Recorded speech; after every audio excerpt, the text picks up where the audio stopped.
if you're a leader, do the work on yourself before you unleash yourself on others. Like there's a lot of stuff that you have to work through as you move into leadership. And it is hard to manage and lead people. It is not easy. So make sure that you're intentional about it and that you're doing the work on yourself so that you show up in your best possible light with your team. Welcome to Vibecast, the podcast that dives deep into the heartbeat of workplace culture. I'm your host, Christy Skutvik. Join me in conversations with extraordinary leaders as we unravel their experiences, both positive and negative, that have impacted workplace culture. This podcast is more than storytelling. It's about actionable insights. Are you ready to transform the vibe at your workplace? Let's go. Today, I'm thrilled to have Debra Squyres join me. She is the Chief Customer Officer at Bonusly. Bonusly is a leading employee engagement platform that helps organizations recognize and reward employees in a way that fosters motivation, collaboration, and company culture. Debra has over 25 years experience in senior HR leadership roles and has an incredible passion for crafting exceptional experiences. She uses her magic to connect, motivate, and engage employees to create winning workplaces. Before joining Bonusly, Debra held leadership positions at Beamery and Namely, where she led efforts in client services and customer success. Get ready to take notes. All right, Debra, well, I'm very excited to have you. I think you have such an interesting story to share about the role that you're in, your journey to get there, what you're doing internally with your organization, how that translates externally to the customer experience. So, thank you for being here and sharing your story. Thanks so much, Christy. I'm super excited to have this conversation. Awesome. Well, as I start out, I just like to build the foundation on, your definition of what a vibe means to you or in the workplace. Yeah. I think vibe in general is about that rhythm where things are flowing naturally. They're not forced. And you feel in alignment. And so when I think about work vibes and, I try to think about how does that come to fruition? It's about aligning what you are up to in your life, what you're passionate about, what you feel like your values are, what you want to accomplish kind of out in the world, aligning with company mission and values and how people work. We constantly think about, work as a job. Sure. That's why we get paid. But if you can get to a place where work is a calling, that you have a passion beyond the day-to-day, that it's about the impact, not just the things that you do or the job title, you can get into this groove where you have really great alignment between your values and what you're passionate about, what the world needs, and what companies value. It's very, if you've ever read Ikigai, it's very much the Ikigai scenario. People have different ways of describing it, but it is very much, it comes from that. Yeah. How did so that's like very mature thinking, right? When I think about like, people I interact with right now who have just entered the workforce or are newer in career, they might not, I will not overgeneralize. Some of them already know this and have known this for a long time. And it's actually something I talk to my kids about a lot, probably because of the work that I'm in, right? So they might have one step forward than others when they go to work, eventually in the future. But how did you come to this realization in your career that like, it's not just a place I go punch a time clock and I get a paycheck, because it can be so much more and it should be so much more? Like, was there any defining moment in your life? Yeah, there were a few influences, and then I think there was a defining moment. So let me start with the influences. And I agree. I actually think that newer generations are better equipped to find this much sooner in their lives. They may not realize it, but because they are so much more open about mental health and balance and pursuit of happiness, which are all very valid things to focus on and to value, I feel like they are in a better position. I've been on this earth for 54 years. It took me a while. Sure. I've been known to be hard-headed, so it took a while You to and break me both. through. Yes. So the influences. My dad was a firefighter. My mom was a stay-at-home mom who volunteered in school, where, my brothers and I went to school. And I had people in my life who were mission driven about making a difference in the world in different ways. Um, I also married a firefighter, Oh, so I had wow. that constant influence. And I got to see and hear firsthand the impact that they were having in the world around them. I didn't seek to replicate that in business, but I did have a yearning to, in my own way, have impact. And I believe that that's why I started my career in in-house HR departments and chose the HR profession. Really, the HR profession chose me. Many of us who started in HR back in the 90s or, early 2000s fell into it by accident or happenstance. Um, but that was my way of looking at how could I make a difference in people's lives. Well, the research is much better now than it was back then, but the reality is when work is good, life is good. So my ability to make people's lives better happened within the workplace. I think that the defining moment for me was kind of my at the point of being in HR for 10 years. I had only worked in really large, very mature companies, like large, like 40,000 and 80,000 employees worldwide. You were literally a number, a cog in a machine. Um, and I just was perpetually frustrated. I couldn't put my finger on it. But the last company I worked for in that 10-year span was the smallest, and it was 2,000 employees when I started there. Which is still pretty big. Yeah, but when I left, it was less than 1,000 employees. We were actually in wind down mode, getting ready to go through Oh, chapter wow. 11. But I had more fun in that role because I got to have my hands in more things. I got to wear more hats. I got to influence change faster. I got to see the outcome of my inputs. I wasn't sitting on committees for 2 years talking about how we were going to deploy PeopleSoft across 80,000 employees and across the globe. Those were boring. A lot of people love that. That is not my thing. But it took me 10 years to realize I don't thrive in large companies. I buck the system. I get frustrated. Yes.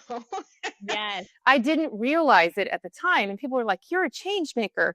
Yeah, but that is not fun in a company that doesn't want change like that. They don't want bottoms up change. They want top Yeah. down change. Uh-huh. And so I was talking with a mentor and she said, you're brilliant at what you do, but you're doing it in the wrong places. And she said, you really need to focus on working with smaller companies and you need something that's much faster paced that requires a lot of like context switching. Because I get bored so easily. And she pointed out, because she had been one of my very first leaders in HR, anytime I got bored, I started breaking things so I could put it back together differently. So I was lucky enough to have somebody in my life over a period of time who saw me grow and run into challenges, who also leaned into what my strengths were, didn't see them as weaknesses, but Sure. leaned into them as strengths and encouraged me to go lean into those further, irrespective of what it looked like on paper. Like, don't try to follow Sure. the traditional career path. And Yeah. that set me in motion, and I Yeah. haven't looked back. It's so interesting, right? Because some would say, like, oh, you were at a company that was, going through chapter 11 and that was the most fun you ever had. That could be somebody else's nightmare, right? But Yeah.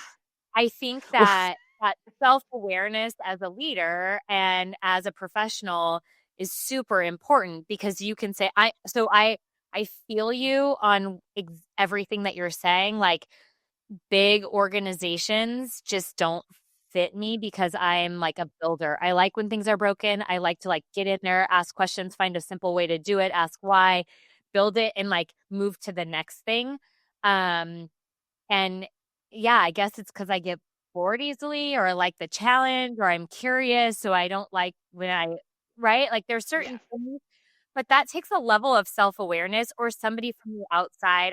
I have a friend who's like, are you sure you're not like, you don't want to do something different because you're just getting bored with it? Like, really think about that, right? You need those external influences to kind of keep you in check, if you will. Yeah. Yeah, absolutely. And to be clear, I didn't enjoy the chapter 11 part of it, like the winding down. Not fun. The pace at which we moved, and when I first started there, we weren't going through chapter 11, and there was still a lot of hope. So there was a lot of building happening then. But it also forced me into this decision: do I choose safety or do I choose pursuing my dreams? And I actually walked away from a retention package at that Oh, company that would have given wow. me security for a period of time, to start my own consulting and to really go create something and to do the work that I wanted to do.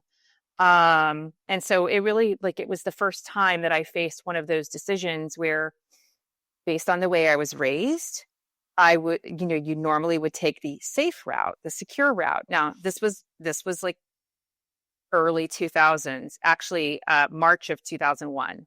Oh, wow. Yeah. So, right prior to kind of the world fundamentally shifting, but it was the first time that I didn't do what was expected of me. And it was the mentor who was basically like, "This is the perfect time. You have everything that you need." And of course, I was saying, "I don't have enough experience. I don't have this. I don't have that." And she was like, "Just do it." Yeah. And it was great. So when, I'd love to also know when you're in that headspace, right, of like doing things that are aligned with your strengths and leaning into that, like what was the impact on your team? Yeah. Um, I think, and I'm very much a strengths-based leader now. I definitely buy into, we don't try to ramp up people's weaknesses. We try to capitalize on what they are naturally good at. Now, that within reason, you have to actually hire for the skills required for the job, but we all have variations, right? The impact on the team is that it makes it okay to acknowledge this is not an area where I thrive. In fact, it's helpful to the team when you point out, like, I see you thriving here, not there. Let's focus here and let's figure out how to get what we need there, but without trying to make that like your thing. And when you lean into people's strengths like that and you really encourage and cultivate them using them on a daily basis, they have much more buy-in for what you're doing because they feel seen and valued as the human that they are, not some sort of like image that is supposed to fit into a particular box. And what you can do then with your team is you build a team that is complementary. And I always think of building a team as in like the puzzle pieces. So even if you're hiring for the same role within the team, you might look for a different combination of skills and experience because it rounds out the team. And so it makes the team stronger because you are actually stepping back to say, okay, what is missing? The presence of which would have outsized impact on the team. It would bring a new point of view, a different skill set, a different industry perspective. And then how do you embed that within the team? So nobody has to be a superhero at everything. You can choose your lane. You can be good enough at everything else, but then you pair them up or you rely on each other to get everything done the way that you need to. And it's like, I'm not a music person, but it's like a symphony. Like you're Right. putting all of the music together across all of the instruments that all in their own right are beautiful, but incomplete when you're trying to put something bigger together. Yeah, So, yeah, that's a beautiful way to put it. Has there ever been a situation where you maybe made the wrong decision about bringing somebody onto the team? And like, can you talk about that a little bit and like what that was like and the impact and how that impacted the vibes of the team or the organization or just overall? yeah, definitely. Made a ton of mistakes in my career. So if we keep going down this path, I've got lots of examples for you. We don't need to talk about mistakes, but I do think are all of them, but I do think it's like Yeah. super important for people to know, like it's not all good all the time, right? Like Yeah. learning comes from doing things and trying things out that you're Yep. like, oh, this is gonna be awesome. And then you're like, oof. Not so Yeah. awesome. Yeah, I can definitely share a good example of this. So I do a lot of work in companies that are growing, and what works at one stage of a company doesn't always work in the next stage of a company. And when I first started working in growth companies, I underestimated the impact of stage and company or like life cycle maturity on fit with individuals. There are some people that can thrive across a variety of ranges. They're like chameleons, they just adapt. Those are less common than people who thrive in a certain range of stages. And you see this across disciplines. It's not unique to like customer success from my domain right now. You see it across disciplines. And what happens is like we hired somebody who had been in an earlier stage company and had been one of the founding customer success managers. And we put a lot of stock in that, meaning that they would fit now. But the reality is, or it fit our opportunity. But the reality is, they had been sitting in a more mature company for 5+ years. So it had been a while since they were in that scrappy mode. And we didn't do the diligence to really assess, like, was that going to work? Are they wanting to come back to this? They said they did on the surface, and we allowed that assumption to sway us versus analyzing further and going deeper into the scenarios that they would face. And so one, they obviously were like a fish out of water. They weren't vibing with the rest of the team, and they kept bucking certain things that were just a part of our natural flow of work and weren't going to change in the short term. So Sure. creating distraction for team members because they were trying to find their groove and weren't getting to it. And ultimately, what we did is we started having the conversation, like pointing out how they preferred to work and how we get the work done. Yeah. And over a series of conversations, came to an understanding that this is not the right fit for them. They're not thriving. We can't Sure. change the reality today. We're ever growing and evolving. But they needed to be in a different type of setting in order for them to be happy and thriving. And one of the things that I'm not shy about now that I used to be shy about, 15 years ago is being super candid about the realities. We go through a lot of change. I can't tell you that what we roll out this week isn't going to change in 6 months. Like I can't commit to that, just like you can't commit to a lot of different things in the workplace. But as you're going through these changes, being able to be open about the fact that it's going to be messy, it's going to be uncomfortable, we're going to fail at some of it. We are going to pick back up and keep going. Just because it's hard doesn't mean it's not the right direction that we need to go.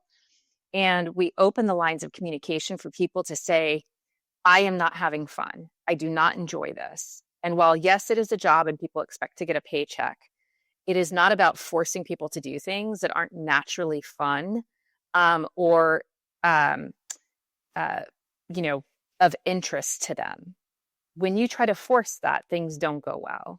And Totally. so being able to have those conversations and giving people the opportunity to opt out and say, you know what, this is not for me. That doesn't make them bad. It also doesn't make us bad that that's where we're at. And if we could have more open conversations about that, more people would be able to get to a place where they are vibing on a regular basis as well.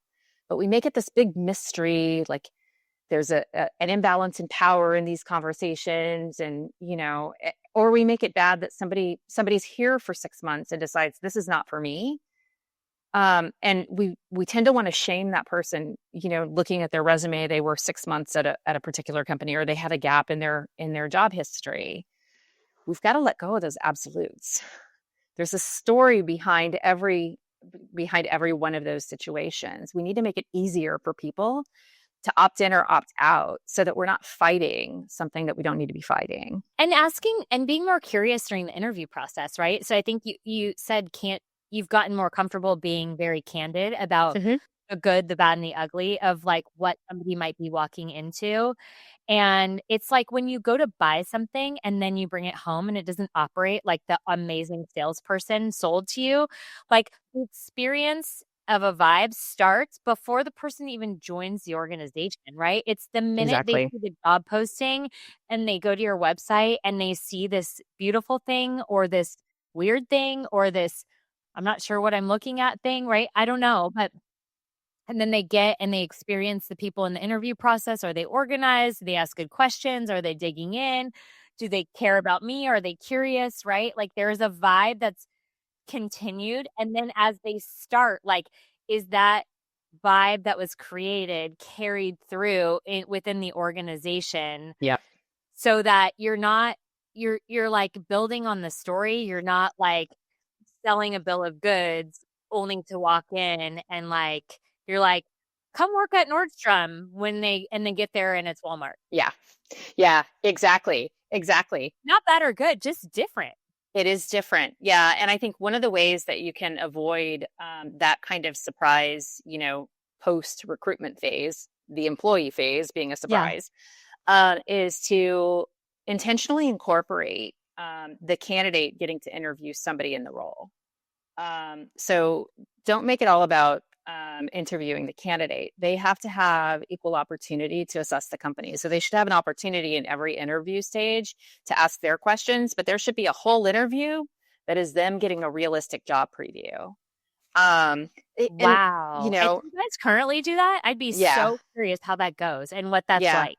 Yeah, well, you need to give people the opportunity to actually opt in or opt out. And you learn a lot about the questions that they bring to that conversation as well. So it's not that the internal employee is not also evaluating the candidate in that process, but the intention of the meeting is that the candidate gets their questions answered. You do not benefit at all by covering things up. Yeah, withholding information is Yes, never helpful. exactly. Exactly. That's like when people ask me, what's your leadership style?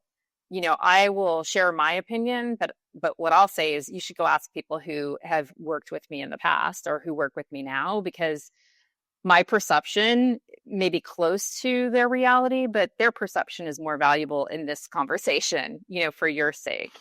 And you've got to open it up to the candidate evaluating the company. And I know right now the market is such that people are struggling to find opportunities, but it will change. We are not, current economic conditions are not going to outpace lower birth rates and 10,000 baby boomers a day leaving the workforce. So we can't use that as an excuse to be company centric in the approach. You have to have a win-win for everybody. Mhm. Mhm. Mhm. Okay, so now you're in a customer success role, right? So you kind of Yes. left the HR space and you're in a well, left the HR space by title, but I believe that every leader has an HR, a big HR component to their job because they're dealing with humans, right? And so talk to me about like why you transitioned and like what you've been able to do to create the experience for your team that then translates to the customer experience and how that's gone and creating the vibe for both sides, internally and externally. Yeah. Yeah, absolutely. So I didn't intentionally end up in customer success. I wish I could say I had this grand plan. It's just a series of pivots. Things changed in my life and opportunities presented themselves, and I wound up here. So I went from in-house HR to HR consulting independently to HR consulting through an HR services company, and that led me into services leadership for HR services. And then that led me into SaaS, which different business model, but still leading teams that work with customers in the HR domain. So I have a passion for people, and anytime a recruiter calls me and says, I have an opportunity at like whatever XYZ hot company, I'm like, doesn't sound like fun to me. It's important to know what you love and where you belong, and to pursue that. So it's not by chance that I'm in the HR domain, but it is interesting how I got to the customer success role.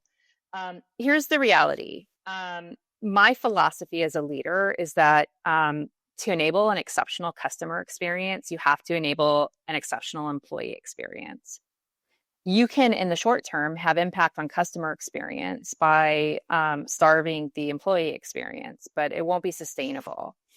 And so all of my background in driving culture and building strong teams and developing people really comes to fruition on a day-to-day basis in how I select people and the hiring process that we design and how we give them opportunities to work on things outside of their core responsibilities so that they can tap into areas that they're passionate about or curious about. But you have to make it easy for people to show up at their best because they have a whole ton of things going on in their lives that we have no idea about. Whether they didn't get any sleep because their baby was up all night, or they have, something going on in their relationship that is causing concern or frustration or a sense of instability, you don't know what's happening out there. In an ideal state, they will tell you, but they're not always going to tell you. So you have to design systems and process that allow people to be having a bad day and still show up at their best with our customers. And by doing that, you eliminate a lot of the effort that is unnecessary for people with the right skills to be able to actually deliver. And so you have to think about how we structure the work, what we automate, what is required versus flexible, where do they have autonomy, what's the kind of autonomy that from a company perspective, we're comfortable taking risk within a certain range and things of that nature.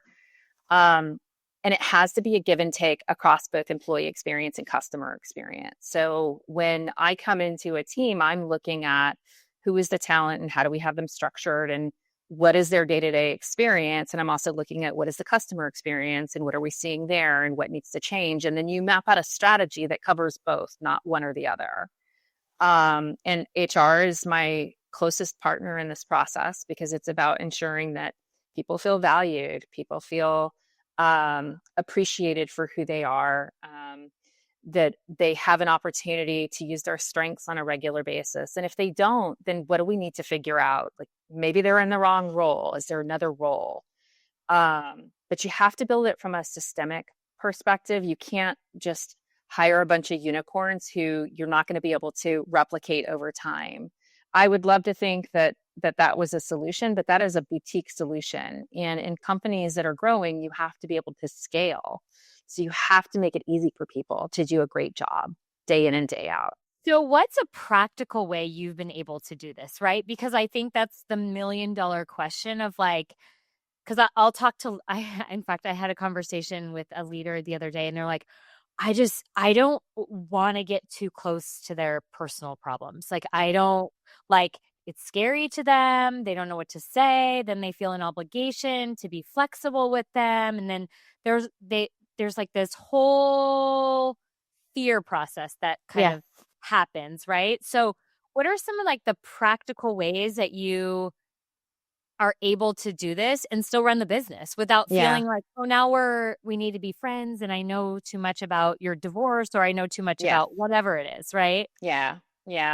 That's a great question. And I will say I haven't always had the answer, and I don't know that I have all the answers now, but I am more comfortable in my own skin, and I've had enough life experiences that I have intentionally shared with the team. Like I have an open calendar. They know when I'm going to an event at my mom's retirement center. They know when I'm taking my mom to get a pedicure on the weekends. They know when I'm going to a doctor visit. I don't expect them to do that, but I want them to know that I'm a human and I'm balancing all of these things. And when we do the check-ins at the beginning of meetings, on a scale of 1 to 5, where are you today? When I'm a 2, I explain. It's more important for me to explain as a leader when I'm a 2 because it makes it okay for them to be a 2 and acknowledge it. But it also helps them understand that it's not all, rainbows and bunnies. Yeah. And we navigate that together. And we all have highs and lows.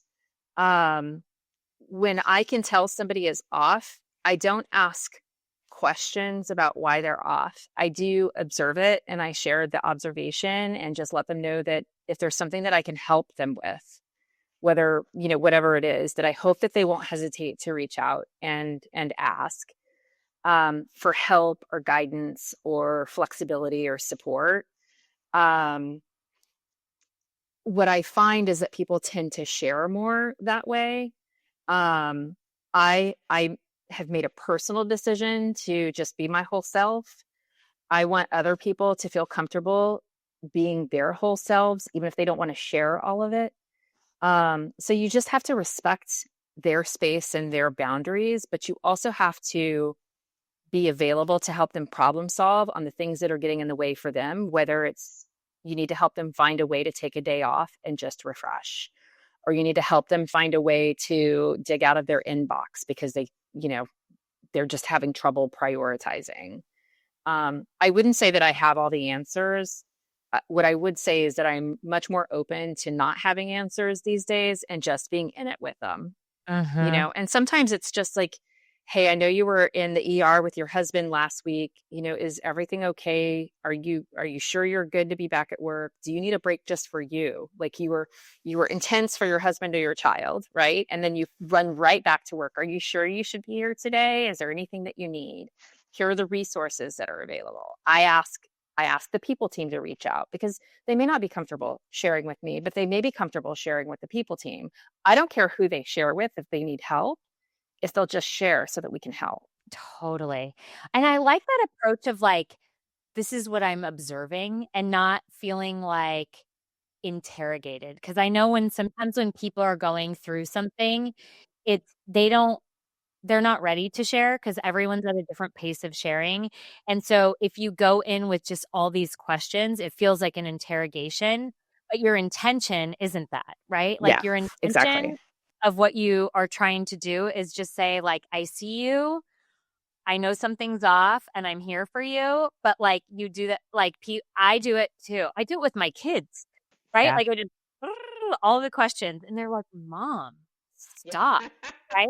Which I imagine is the same with a team. It's like, please, Christy, stop. Like, I just need a minute, right? Yeah. And then they'll come to you when they're ready to talk. I see this with my son. Like, I'll observe him, I'll let him have his space, and then it's like at the randomest of times, like then he's ready to talk. But I Yeah. think you said being available to them when they are ready is really, really, really important. I had a leader like that back in the day that was like, when I needed something, he almost was always there and available. It was the most bizarre thing to me because I'm like, you're a big time leader. Like, how are you available right when I need you? And he always was, for the most Yeah. part, right? You 90% of the find a time. way. Yeah. You Yes. find a way when it's truly important for somebody. You have to because we are in this together, and there is nothing like it is an honor to be the person that they reach out to when they need something. And when you accept a leadership role, that's what you accept. You accept accountability for the outcomes, you accept accountability for the decisions that you make, and you accept accountability for your people. And it goes beyond just the outcomes that they deliver. They're whole human beings, and they've got a lot of complicated stuff going on in their lives outside of, work, but they spend the majority of their time with us. I know. I think we underestimate the value of that, Yeah, right? absolutely. Absolutely. We haven't talked about that enough to say, like, we spend a whole heck of a lot of time at work. Why are you just like punching the clock and not thinking about it bigger than that? I don't care if you are at the entry level, I don't care, or Yep. the top. Like, time is the same for everybody. Yep. Exactly. That Exactly. doesn't change. And I do think it's important to reach out and proactively say, like, here's what I'm noticing, because sometimes people think that it's not like it's not something, sorry. Sometimes people think that they're keeping it covered up or bottled up, and it's actually seeping out and they don't realize it. And they would rather know that it's happening so that they can do something differently in that process, even if they don't want help. But you have to tread lightly on the way that you share that, because it can't come across as a criticism. It has to come across as, I've noticed this, how can I help? Or is there something that I can be doing to help? Is there something that you need? Yeah, like caring concern, right? Yes, exactly. Yeah. Yeah. Exactly. That's what people want. Even Yes. on a good day. Like, I noticed you're super happy. What's up? right? It doesn't just But that is like, important. Yeah. yeah, it doesn't just have to be when they're when they're down and out. I think like it can be on both sides. Like, hey, like I've noticed your energy is really good. Like, keep bringing that energy, or like, you know, whatever you're working on, whatever you're doing, like let's have more of that. So it can be both sides. Yeah, absolutely. Yeah. Absolutely. Okay, so what is like, I want to know, you know, do you have a secret sauce, or is there, if somebody listening could walk away and go do one thing, right? That would just help improve the vibe of them personally, professionally, their team, their organization, the business that they're trying to start, but just like one thing where you're like, don't wait and sit on a committee for 2 years, because that is a waste of time. Like, you've wasted 2 years of your life, or you could be enjoying these things. Like, what is that one thing that you would say, hey, go do this, go try this, go read this, go whatever it is? What's that one thing? I offer one for individual contributors and one for Yeah. leaders? I'm Okay. going to start changing this question to two things, because probably the last three people I've talked to are like, well, I'm going to break the rules for a second. I have two things. So, Yeah. anyway, yes, share whatever you'd like to share. What the whole point is, I want it to be simple so somebody could tactically walk away and go do something to move the needle 1%. Yeah. Yeah. Okay. So for employees, for individual contributors, what I would say would be super helpful is for them to do some reflection on when they have been happiest, when they have felt in the zone, and really get clear about not only your strengths, but like what are the circumstances that bring you joy and happiness?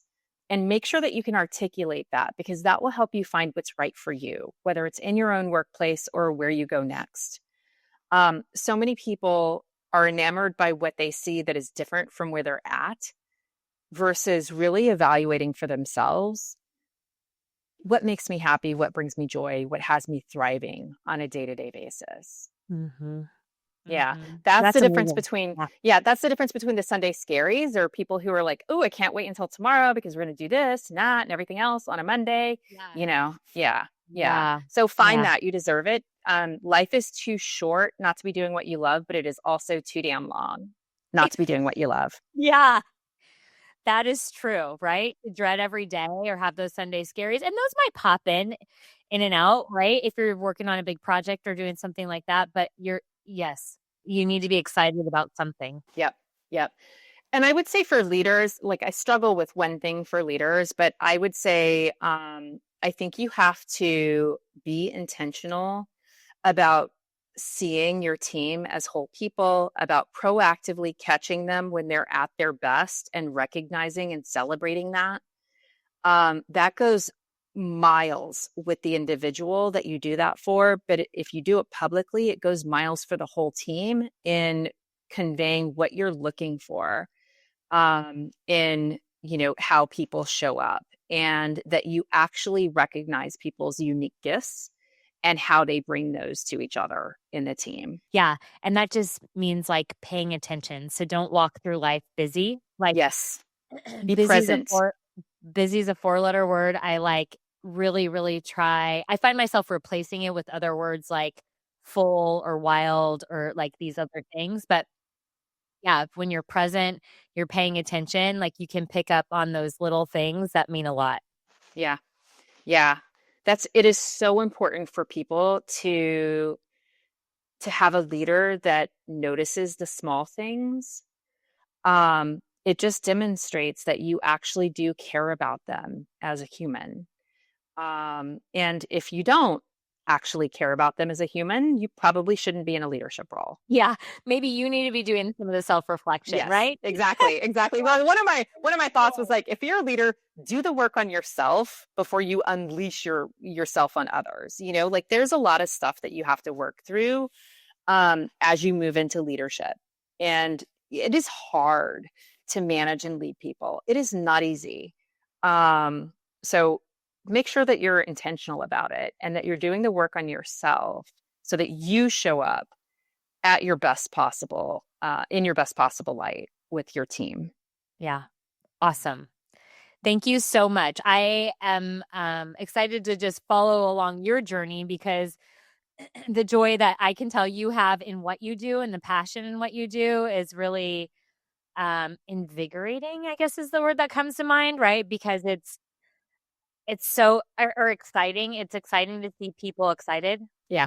Like we are in this world of constant information that feels like heavy on our shoulders. And so for people to be excited and enthusiastic and spreading that and sharing that and seeping that out is really, really awesome. So keep doing what you're doing. Keep fighting the Thank good you. fight in the organization to bring work vibes that are awesome. Thanks so much, Christy. This was a lovely conversation. Thank you. And that's a wrap for today's episode.